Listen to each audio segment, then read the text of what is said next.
ভূমিকম্প শুরু হলে প্রথম কাজ হল শান্ত থাকা। আতঙ্কিত হলে ভুল সিদ্ধান্ত নেওয়ার সম্ভাবনা বেড়ে যায়।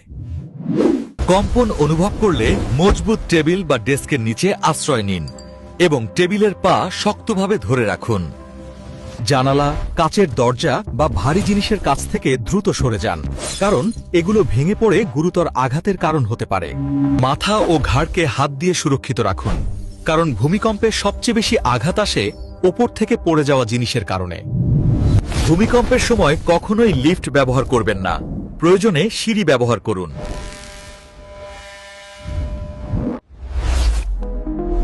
মোবাইল চার্জ সেভ করে জরুরি বার্তা ও সরকারি নির্দেশনা পর্যবেক্ষণ করুন। ভূমিকম্প থেমে গেলে গ্যাস, বিদ্যুৎ ও পানি লাইন বন্ধ করে দিন, যাতে পরবর্তী দুর্ঘটনা এড়ানো যায়। কম্পন থামলে খোলা জায়গায় যান, উঁচু ভবন এবং বিদ্যুৎ লাইনের কাছ থেকে দূরে থাকুন। জরুরি অবস্থার জন্য একটি ইমার্জেন্সি কিট প্রস্তুত রাখুন, যাতে টর্চ, পানি, পাওয়ার ব্যাংক, বাঁশি ও প্রাথমিক চিকিৎসা উপকরণ থাকে। মোবাইল নেটওয়ার্ক বন্ধ থাকলে ব্যাটারি চালিত রেডিওতে জরুরি তথ্য শুনুন। ভূমিকম্পের সময় দৌড়াদৌড়ি করবেন না, শৃঙ্খলিতভাবে সিঁড়ি দিয়ে নামুন। বাড়ি ও অফিসে ভারী আলমারি বা তাকগুলো দেওয়ালে শক্ত করে আটকান, যাতে ভূমিকম্পে পড়ে না যায়। গাড়িতে থাকলে রাস্তায় থামুন এবং গাড়ির ভেতরে থাকুন।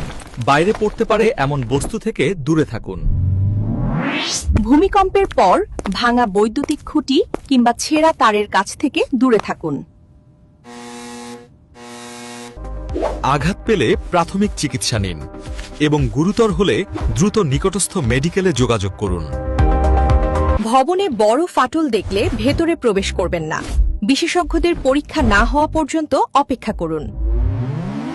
পরিবারের সকলের জরুরি যোগাযোগ নম্বর একটি তালিকায় রেখে দিন, যাতে সংকটে দ্রুত যোগাযোগ করা যায়।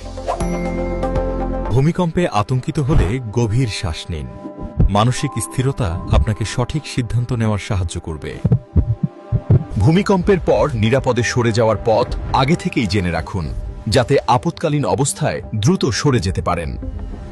যে কোনো বিপদের সময় সরকারি হেল্পলাইন নম্বরে যোগাযোগ করুন এবং যাচাই করা তথ্য ছাড়া গুজবে বিশ্বাস করবেন না।